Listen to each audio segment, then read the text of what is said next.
$17,000 million American dollar அந்த இயந்திரம் இங்கிருந்து திருட்டுத்தனமாக ஏற்றப்பட்டு கொண்டு செல்லப்பட்டிருக்கு.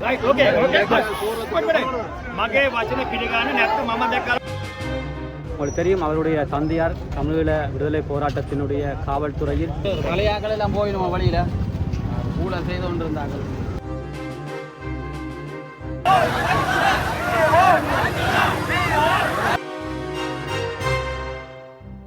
சமூகம் நேயர்களுக்கு வணக்கம். இன்றைய தினம் சாவகச்சேரியில் அமைந்திருக்கக்கூடிய சாவகச்சேரி ஆதார வைத்தியசாலையின் முன்பாக மக்கள் பாரிய அளவில் திரண்டு ஒரு போராட்டத்தை முன்னெடுத்திருந்தார்கள். சமூக வலைத்தளங்கள் எங்கும் அந்த போராட்டம் நேரலையாக ஒளிபரப்பு செய்யப்பட்டிருந்தது. அந்த போராட்டம் அந்த வைத்தியசாலையினுடைய வைத்திய அத்தியட்சகராக பணியாற்றுகின்ற அர்ச்சுனாவிற்கு ஆதரவாக தென்மராட்சி மக்களால் முன்னெடுக்கப்பட்டிருந்த ஒரு மிகப்பெரிய போராட்டமாக அமைந்திருந்தது. கிட்டத்தட்ட 2000 பொதுமக்கள் காலை 8 மணி அளவிலேயே குறித்த இடத்தில் திரண்டிருந்ததை அவதானிக்கக்கூடியதாக இருந்தது. போராட்டத்தினுடைய இறுதி கட்டத்தில் வைத்தியர் அர்ச்சுனா கொழும்பு நோக்கி சென்றிருந்தார். அவர் சென்றதற்கான காரணம் என்ன? தொடர்ந்து அவர் தொடர்பான விடயங்கள் எப்படி முன்னெடுக்கப்படவிருக்கின்றன? அவர் முன்வைத்திருக்கக்கூடிய வடமாகாண மற்றும் யாழ்ப்பாண மருத்துவ அதிகாரிகள் மற்றும் மருத்துவ நிர்வாகம் தொடர்பாக அவர் முன்வைத்திருக்கக்கூடிய குற்றச்சாட்டுக்கள் தொடர்பான விசாரணைகளுக்கு என்ன இடம்பெறப் போகின்றது? இவ்வாறான பல கேள்விகளுக்கு இன்னமும் விடை சரியான தீர்க்கமான ஒரு விடயமாக அந்த பதில்கள் வழங்கப்படாத ஒரு நிலைமையில்தான் இன்று வைத்தியர் அர்ச்சுனா கொழும்பு நோக்கி பயணமாக இருக்கின்றார்.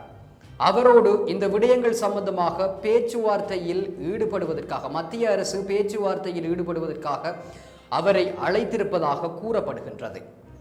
இந்த நிலையில் இன்றைய தினம் போராட்டத்தில் என்னென்ன விடயங்கள் இடம்பெற்றிருந்தன? போராட்டம் ஆரம்பித்த போது மக்கள் கூட்டம் கூட்டமாக வர ஆரம்பித்திருந்தார்கள். இதற்கு மிக முக்கிய காரணமாக சொல்லப்படுவது சமூக வலைத்தளங்கள் என்று கூறப்படுகின்றது. சமூக வலைத்தளங்கள் மூலமாக இந்த பிரச்சனைகள் யாழ்ப்பாணம் உட்பட முழு இலங்கைக்குமே பரவி இருந்தது. இதன் காரணத்தினால் அவற்றை பார்வையிட்ட மக்கள் ஏற்கனவே ஒரு விதமான அழுத்தத்தில் காணப்பட்டார்கள். அவர்கள் இந்த போராட்டத்தினை நோக்கி தானாகவே ஈர்க்கப்பட்டிருந்தார்கள் என்று தெரிவிக்கப்படுகிறது.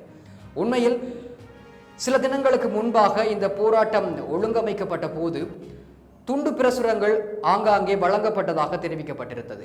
ஆனால் அதையும் தாண்டி மக்கள் இவ்வளவு கூட்டமாக அங்கே வந்ததற்கு காரணமாக அமைந்தது சமூக வலைத்தளங்கள் மூலமான செய்தி பரவல் என்கின்ற ஒரு விடயம்தான் என்பதனை இங்கே சுட்டிக்காட்ட வேண்டியிருக்கின்றது.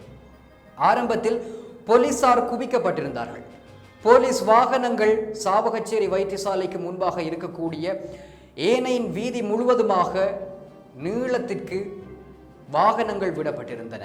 போலீசாரது வாகனங்கள் நிறுத்தி வைக்கப்பட்டிருந்தன. சாவகச்சேரி போலீசாருக்கு மேலதிகமாக யாழ்ப்பாணத்திலிருந்தும் போலீசார் அழைக்கப்பட்டிருந்ததை அவதானிக்கக்கூடியதாக இருந்தது.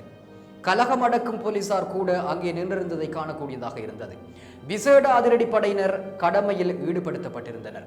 வைத்தியசாலையின் பிரதான நுழைவாயில்கள் 2ம் மூடப்பட்டிருந்தன. போலீசார் அந்த இடங்களிலே காவலில் இருந்ததை காணக்கூடியதாக இருந்தது. இடையில் ஒருமுறை வைத்தியர் அர்ச்சுனா நுழைவாயிலுக்கு அருகாமையில் வந்து மக்களோடு உரையாடிவிட்டு சென்றதை அவதானிக்கக்கூடியதாக இருந்தது. அதற்கு பின்னர் ஒரு விடயம் பரவலாக பேசப்பட்டிருந்தது. வைத்தியருக்கான தண்ணீர் வழங்கல் மற்றும் மின்சார வழங்கல்கள் ஆகியவை துண்டிக்கப்பட்டிருப்பதாக மக்களிடையே செய்தி பரவியது. இதனை அடுத்து போராட்டத்தில் ஈடுபட்டிருந்த மக்கள் மேலும் ஆக்ரோஷமாக தங்களுடைய கோஷங்களை எழுப்பியதோடு உடனடியாக அந்த பிரச்சனை தீர்த்து வைக்கப்பட வேண்டும் என்பது போன்றான தங்களுடைய வேண்டுகோள்களை முன்வைத்திருந்தார்கள். இதற்கு பின்னர் வைத்தியர் அர்ச்சுனா கொழும்பு சென்றதன் பிற்பாடு தன்னுடைய முகநூல் பதிவிலே PDHS சமன் பத்திரன அவர்கள் தன்னுடைய குவார்ட்டர்ஸிற்கான மின்சார வழங்கல் மற்றும் தண்ணீர் வழங்கல் ஆகியவற்றை துண்டித்திருந்ததாகவும் தன்னுடைய முகநூல் பதிவிலே தெரிவித்திருக்கின்றமையும் இங்கு சுட்டிக்காட்டத்தக்கதாக இருக்கின்றது. பின்னர் ஒரு சில மணி நேரங்களில் அந்த பிரச்சனை தீர்க்கப்பட்டது. அவருக்கான மின்சார மற்றும் தண்ணீர் வழங்கல்கள் வழங்கப்பட்டதாக அங்கே மக்களுக்கு அறிவிக்கப்பட்டது. முகநூல் பதிவிலும் கூட வைத்தியர் அர்ச்சுனா அவர்கள் தெரிவித்திருக்கின்ற விடயம் போலீசார் தலையிட்டு அந்த பிரச்சனையை சுமூகமாக முடிவுக்கு கொண்டு வந்ததாக, தனக்கு உதவி இருந்ததாக அவர் குறிப்பிட்டிருந்தார். அதன் பின்னர் மக்கள் தொடர்ந்தும் சளைக்காமல் போராடி கொண்டே இருந்தார்கள். அவ்வப்போது வீதி முடக்கப்பட்டது. வருகை தந்து கொண்டிருந்த பேருந்துகள், டிப்பர்கள், ஏனைய வாகனங்கள் என்பவை திரும்பி சென்றதை அவதானிக்கக்கூடியதாக இருந்தது. இருப்பினும் போலீசார் தலையிட்டு எந்தவிதமான வன்முறைகளும் ஏற்படாத வகையில் மக்களை வீதியின் மருங்கிற்கு மீண்டும் கொண்டு சென்றிருந்தார்கள், செல்லுமாறு வேண்டுகோள் விடுத்திருந்தார்கள். மக்களும் அவ்வப்போது வீதியை முடக்குவதும் பின்னர் கலைந்து செல்வதுமாக இருந்தார்கள். இதன் பின்னர் அங்கே சில முக்கிய நபர்கள் வைத்தியசாலைக்குள் சென்றதை அவதானிக்கக்கூடியதாக இருந்தது. அவர்கள் பேச்சுவார்த்தைக்காக உள்ளே சென்றிருக்கலாம் என்று கருதப்பட்டது. அதன் பின்னர் மக்கள் பிரதிநிதிகள் சார்பில் பாராளுமன்ற உறுப்பினர் ஸ்ரீதரன் அவர்கள் வருகை தந்ததை காணக்கூடியதாக இருந்தது. அவர் உள்ளே சென்று கிட்டத்தட்ட 1 மணித்தியாலம் அல்லது 1.5 மணித்தியாலங்கள் உள்ளே வைத்தியரோடு உரையாடி இருந்தார் என்று கூறப்படுகின்றது. அதன் பின்னர் அவர் வெளியில் வருகை தந்திருந்தார். அவரிடம் மக்கள் சில கோரிக்கைகளை முன்வைத்திருந்ததையும் காணக்கூடியதாக இருந்தது. அதன் பின்னர் மதியம் அளவில் வைத்தியர் அர்ச்சுனா கொழும்பு நோக்கி செல்வதற்கு சற்று முன்பதாக நுழைவாயிலுக்கு அருகில் வந்து மீண்டும் மக்களுக்கு தன்னுடைய உரையை நிகழ்த்தி சென்றிருந்தார். அதன் போது தான் இந்த விடயத்தில் ஏமாற்றப்பட்டால் தொடர்ந்தும் இங்கு பணியாற்ற மாட்டேன், இங்கிருந்து வேறு எங்காவது சென்று விடுவேன் என்று மக்களுக்கு கூறியிருந்தார். அத்தோடு தன்னுடைய உயிருக்கு ஏதாவது ஆபத்து நிகழ்ந்தால் இந்த சாவகச்சேரியில் தான் தன்னை அடக்கம் செய்ய வேண்டும் என்று கூட அவர் மக்களுக்கு குறிப்பிட்டுவிட்டு பின்னர் தன்னுடைய மகுழுந்தில் அவர் வவுனியா நோக்கி புறப்பட்டதாக கூறப்படுகின்றது. அவர் பிரதான நுழைவாயிலினூடாக ஏனையின் வீதியூடாக அவர் சென்றதை அவதானிக்கக்கூடியதாக இருந்தது. பின்னர் அவர் முறிகண்டியிலிருந்து முகப்புத்தகத்தில் ஒரு பதிவினை இட்டிருந்தார். பின்னர் அவர் வவுனியா நோக்கி செல்கின்றார் என்று குறிப்பிடப்பட்டிருந்தது. இதேவேளை போராட்டத்திற்கு ஆதரவை வெளிப்படுத்திய பலர் தங்களுடைய அபிப்பிராயங்களை முன்வைத்திருந்தார்கள். வைத்தியருக்கு பூரண ஆதரவு வழங்கும் முகமாக அவர்கள் தங்களுடைய கருத்துக்களை முன்வைத்திருந்ததோடு வைத்தியரால் முன்வைக்கப்பட்டிருந்த குற்றச்சாட்டுக்கள் தொடர்பாகவும் கேள்வி எழுப்பியிருந்ததை காணக்கூடியதாக இருந்தது. எங்களது ஆதார வைத்தியசாலை என்றது இன்றைக்கு நேற்று ஆரம்பிக்கப்பட்ட வைத்தியசாலை இல்லை, யாழ்ப்பாணம் போதனா வைத்தியசாலைக்கு ஈடாக யுத்த காலத்தில் இந்த ஆஸ்பத்திரியில் காப்பாற்றப்பட்ட உயிர்களோட எண்ணிக்கை மிக அதிகம். இங்கே வைத்தியராக பணிபுரிஞ்ச ஒரு வைத்தியரை மக்கள் டாக்டர்னு கூப்பிடுறதில்ல, கடவுள் என்று தான் கூப்பிடுறது. ஏனென்றால் அவர் அப்படித்தான் இந்த மக்களுக்கான சேவையை செய்தவர். இந்த வைத்தியசாலை அப்படியான ஒரு வைத்தியசாலை. இந்த வைத்தியசாலைக்கு இப்போ நல்லாட்சியர் சங்கத்தின் காலத்தில் ஒரு ஆக்சிடென்ட் போர்டு கட்டப்பட்டது. அதுக்கண்டு அனைத்து உபகரணங்களும் ஒரு என்ஜிஓவால் வழங்கப்பட்டது. அந்த அதில் வழங்கப்பட்ட அந்த இயந்திரத்தின் பெறுமதி மட்டும் ஒரு இயந்திரத்தின் பெறுமதி $17,000 மில்லியன் அமெரிக்கன் டாலர். அந்த இயந்திரம் இங்கிருந்து திருட்டுத்தனமாக ஏற்றப்பட்டு கொண்டு செல்லப்பட்டிருக்கு. உங்களுக்கு தெரியும் டாக்டர் அர்ஜுனா அவர்களுடைய நீதி, அவர் ஒரு அறம் சார்ந்து பயணிக்கக்கூடிய ஒரு மனிதர். அவர் வைத்தியருக்கு அப்பால் அறம் சார்ந்து பயணிக்கக்கூடிய ஒரு வைத்தியராக அவர் இருந்தார். அவர் பல்லாண்டு காலமாக எங்களுக்கு தெரியும். உங்களுக்கு தெரியும் அவருடைய தந்தையார் தமிழீழ விடுதலை போராட்டத்தினுடைய காவல்துறையில் உயர் அதிகாரியாக பணிபுரிந்தவர். அந்த நேர்மையும் அந்த சத்தியமும் அந்த அறமும் அந்த மனிதருக்கு இருக்கின்ற நச்சுனாவுக்கு. அதனால்தான் அவர் குறிப்பிட்ட ஒரு காலத்திலே இந்த சாவச்சேரி ஆதார வைத்தியசாலையில் இடம்பெற்ற ஊழல் மோசடிகள் தொடர்பாக அவர் பகிரங்கமாக வெளிச்சத்தை கொண்டு வந்திருந்தார். உங்களுக்கு தெரியும் வைத்தியத்துறை என்றது இன்றைக்கு யாழ்ப்பாணத்தில் வடமாகாணத்திலே மிகப்பெரிய மாஃபியாக்களை உருவாக்கி இருக்கின்றது. இந்த சாவச்சேரி வைத்தியசாலை மட்டுமல்ல, இதே போல யாழ்ப்பாண வைத்தியசாலை, மந்திகை வைத்தியசாலையிலும் பயங்கரமான ஊழல் மோசடிகள் நடந்து கொண்டிருக்கின்றன. இங்கு 26 வைத்தியர்கள் பணிபுரிந்தாலும் அவர்கள் எல்லாமல்ல ஒரு சில டாக்டர்மார் தங்களுடைய தனியார் வைத்தியசாலைகளை நடத்துவதற்காக இங்கு மிகப்பெரிய ஊழல் மோசடிகள் நடந்து கொண்டிருக்கின்றன. தற்பொழுது நீண்ட காலமாக எனக்கு தெரிந்த அளவில் 2004ஆம் ஆண்டு அளவிலிருந்து டாக்டர் கேதீஸ்வரன் அவர்கள் அதாவது ஆர்டிஎச் பணிப்பாளராக இருந்து பின்னர் பிடியாக வந்து தற்பொழுது ஆர்டிஎச்சாக திரும்பவும் மாற்றம் அதாவது பதவியிறக்கம் செய்யப்பட்டுகின்றார். அதற்கான காரணங்கள் பல. அவர்களுடைய செயற்பாடுகள் இந்த வடமாகாணத்துக்கு கிடைக்க வேண்டிய பல உதவிகள் கிடைத்தும் அந்த உதவிகளை சரியாக இந்த வைத்தியசாலைகளுக்கு பயன்படுத்தாதனால் எமது பல வைத்தியசாலைகள் இன்று இந்த பிரதேச வைத்தியசாலையாக இருக்கலாம், ஆதார வைத்தியசாலையாக இருக்கலாம், அந்தந்த பகுதிகளுக்கான தேவைகளை, மருத்துவ தேவைகளை அந்தந்த பிரதேச வைத்தியசாலைகளும் ஆதார வைத்தியசாலை நிறைவேற்ற வேண்டிய விடயத்தில் பின்தங்கி இருப்பதற்கான காரணம் அங்கு தேவைப்படுகின்ற அந்த ஆளணியாக இருக்கலாம், பௌதிக வளங்களாக இருக்கலாம், அதில் சரியாக பயன்படுத்தாதன் காரணமாக இந்த நிர்வாக உயர் நிர்வாக அதிகாரிகள் சரியாக அதை கையாளதன் காரணமாகவே இந்த குறைபாடுகள் வந்ததுக்கு காரணம்.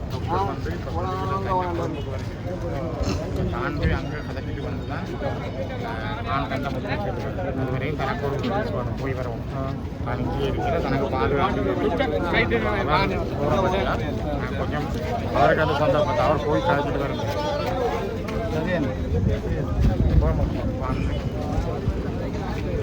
சார் மலையாக்கள் எல்லாம் போயிடுவோம் வழியில் ஊழல் செய்து கொண்டு இருந்தாங்க. அவையாலையும் அடித்த டாக்டர் உங்கள் உள்ளுக்கு வேலை செய்கிறாருங்க.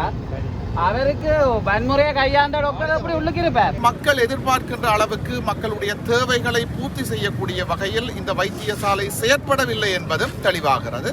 மக்களுடைய கோரிக்கைகள் நியாயமானவை. அதனால் நாங்கள் மக்களுடைய கோரிக்கைகள் நிறைவேற்றப்பட வேண்டும் என்ற கோணத்தோடு இந்த போராட்டத்திலே கலந்து கொண்டிருக்கின்றோம்.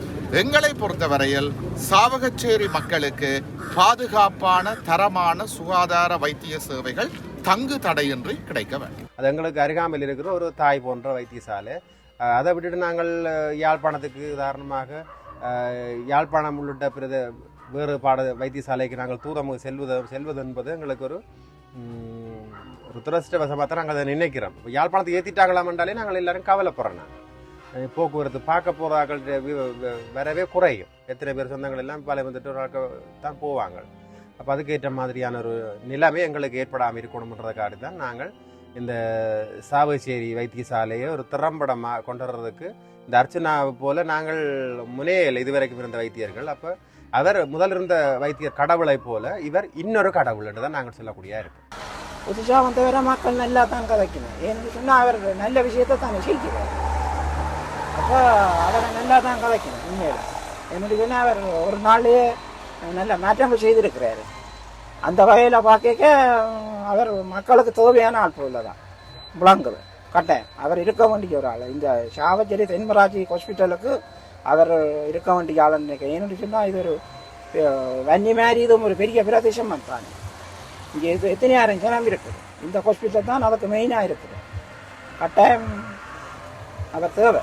தென்மராட்சி ஆதார வைத்தியசாலை சம்பந்தமாக நிலவுகின்ற இந்த குழப்ப நிலைமைகளுக்கு ஒரு பேச்சுவார்த்தையை நடத்துவதற்காக வைத்தியர் அர்ச்சுனா, அதாவது சாவகச்சேரி ஆதார வைத்தியசாலையினுடைய வைத்திய அத்தியட்சகராக இருந்த வைத்தியர் அர்ச்சுனா இப்பொழுது கொழும்பு நோக்கி சென்றிருக்கின்றார்.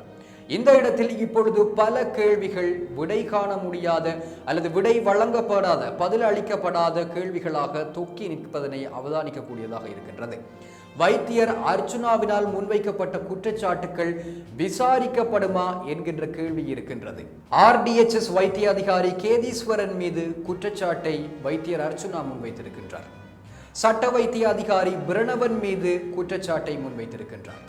சாவகச்சேரி ஆதார வைத்தியசாலையில் இடம்பெற்றிருப்பதாக பல ஊழல் குற்றச்சாட்டுக்களை முன்வைத்திருக்கின்றார். இவ்வாறான குற்றச்சாட்டுக்கள் உரிய தரப்பினரால் விசாரணைக்கு உட்படுத்தப்பட்டு உண்மைகள் கண்டறியப்பட்டு பொதுமக்களுக்கு வெளிப்படுத்தப்படுமா என்கின்ற மிகப்பெரிய கேள்வி ஒன்று இருக்கின்றது. மக்களும் அதனை எதிர்பார்த்து கொண்டிருக்கின்றார்கள். பொதுமக்களினுடைய பணத்தில் இடம்பெறுகின்ற சேவையாகிய மருத்துவ சேவை இவ்வளவு பிரச்சனைகளோடு இருப்பதனை மக்கள் ஒருபொழுதும் அனுமதிக்க மாட்டார்கள். அதன் விளைவாகத்தான் இன்று மிகப்பெரியதொரு மக்கள் கூட்டம் சாவகச்சேரி வைத்தியசாலைக்கு முன்பாக கூடியிருந்தது என்பதனையும் மறுத்துவிட முடியாது. ஆகவே இவ்வாறான குற்றச்சாட்டுகளுக்கு உடனடியாக விசாரணைகளை முன்வைத்து உண்மைகள் கண்டறியப்படுமா, அவை மக்களுக்கு வெளிப்படுத்தப்படுமா? இதுபோன்ற செய்திகளை தெரிந்து கொள்ள சமூகம் நியூஸ் சேனலை சப்ஸ்கிரைப் செய்து அருகிலுள்ள பெல் பட்டனை கிளிக் செய்யுங்கள். மேலும் இதுபோன்ற செய்திகளை உடனுக்குடன் தெரிந்து கொள்ள சமூகம் மீடியா.com என்ற இணையதளத்தின் வாயிலாகவும் எங்களுடன் இணைந்திருங்கள்.